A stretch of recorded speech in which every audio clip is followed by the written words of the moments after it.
नमस्कार, मैं हूं मृत्युंजय कुमार झा और कमोडिटी सुपरफास्ट में आपका स्वागत है। मार्केट में एक्शन की कमी है और आज आप देखिए कल की तेज गिरावट के बाद गोल्ड का मार्केट अभी भी दबाव में है।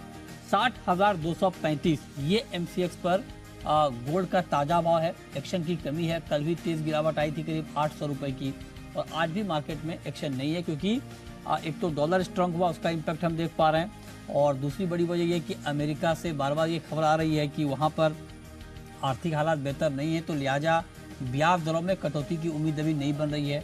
इससे भी मार्केट का सेंटीमेंट डाउन है।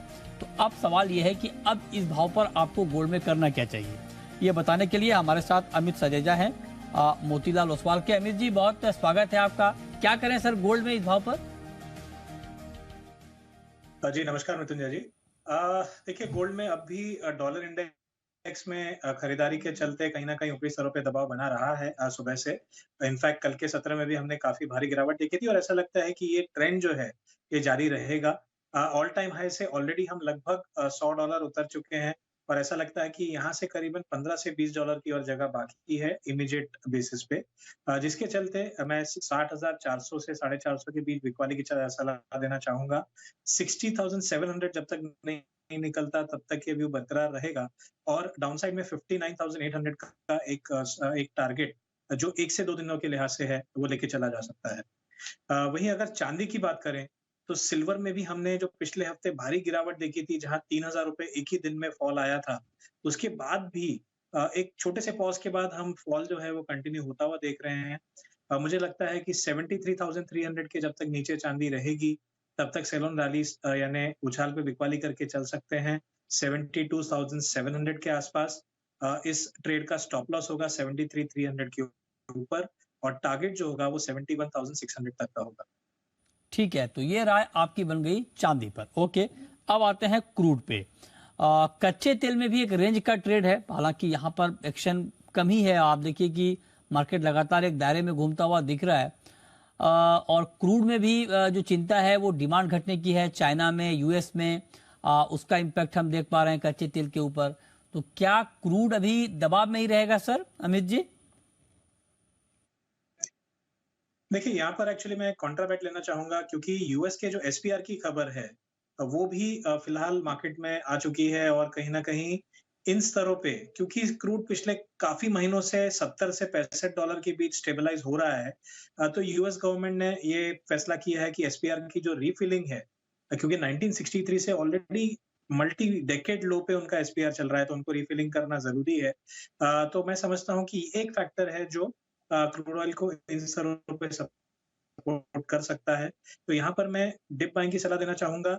5820 के आसपास जो नियर मन कॉन्ट्रैक्ट है यानी मई वायदा है वो बाय कर सकते हैं। इसमें लिमिटेड स्टॉप होगा, 1% का स्टॉप होगा 5750 के आसपास और अपसाइड में मुझे लगता है कि 5900 का जो एक बैरियर है, जो पिछले 3 दिनों से प्राइस नहीं निकाल पा रही है, वो एक बार निकालने की आज कोशिश होगी और 5940 का एक लक्ष्य हमें देखने मिलेगा।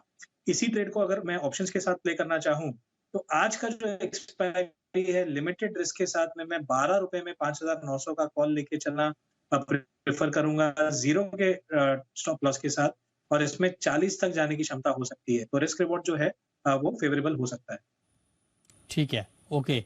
अच्छा, नेचुरल गैस में मतलब यहाँ पे आप देखिए आमतौर पे नेचुरल गैस में एक्शन होता है, ये काफी वोलेटाइल काउंटर होता है आमतौर पे, लेकिन यहाँ पर भी अभी एक्शन गायब है। तो एनजी में कोई ट्रेड आपको दिख रहा है इस वक्त इस भाव पर? जी, देखिए purely from a short term perspective आज हमने 3 से 4 रुपए का बॉटम से उछाल तो ज़रूर देखा है, लेकिन मेरा मानना है कि 202 यानी 202 से 203 जो कल तक के लेवल जो जब तक नहीं निकल पाएँगे ऊपरी स्तरों में, तब तक ये और नए हाईज़ बनना थोड़ा डिफिकल्ट होगा। तो मैं समझता हूँ कि 199 से 200 के बीच बिकवाली करना एक फ़ायदे का सौदा हो सकता है। शॉर्ट टर्म में दोबारा हम इसे 192 से 191 तक जाता हुआ देखेंगे। ये एक प्योरली शॉर्ट टर्म ट्रेड है।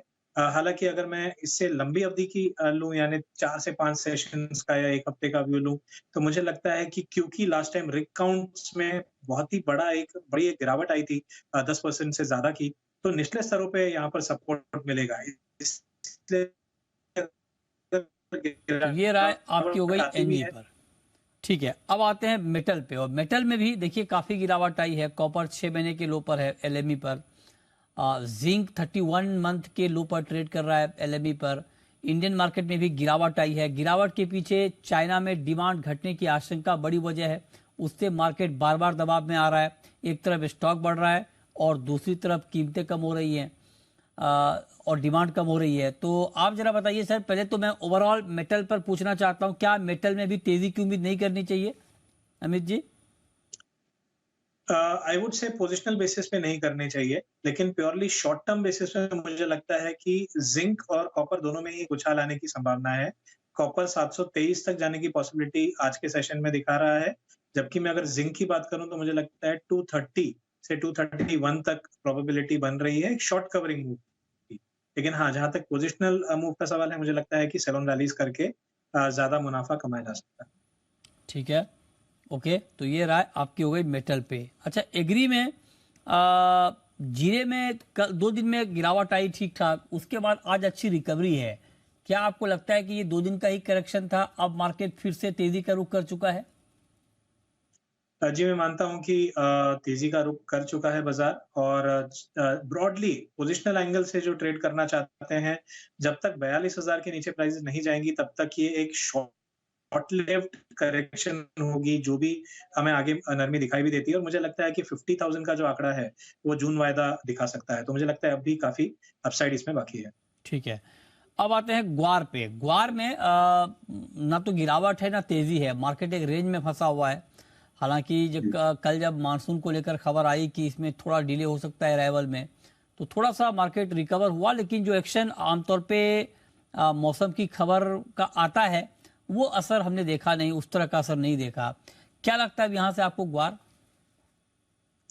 मुझे शॉर्ट टर्म बेसिस ऐसा लगता है कि ग्वार की प्राइसेस में थोड़ी नरमी देखने मिलेगी। 5,620, 5,580 ये स्तर देखने मिलेंगे। हालांकि निचले स्तरों से दोबारा बाइंग इमर्ज होते हुए दिखेगी।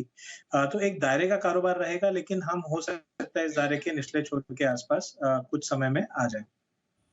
अच्छा, ठीक है, ओके। तो ये राय आपकी हो रही है। अच्छा, ग्वारगम में क्या करें अमित जी? जी, देखिए सिमिलर टू गारसीड यहाँ पर भी ऐसा लगता है कि एक बार 11,100 का रुख प्राइसेस कर सकती हैं, तो इन स्तरों पे बाइंग अवॉइड की जा सकती है क्योंकि बेहतर लेवल मिलने की उम्मीद है। हाँ, लेकिन जैसे ही 11,000 के करीब जाए तो वहां से दोबारा तेजी मैं उम्मीद कर रहा हूँ। ओवरऑल जो रेंज रहेगी वो 11,000 से 12,200 से 12,300 का दायरा जो है आने वाले 1 महीने में रहेगा, ऐसा मेरा मानना है।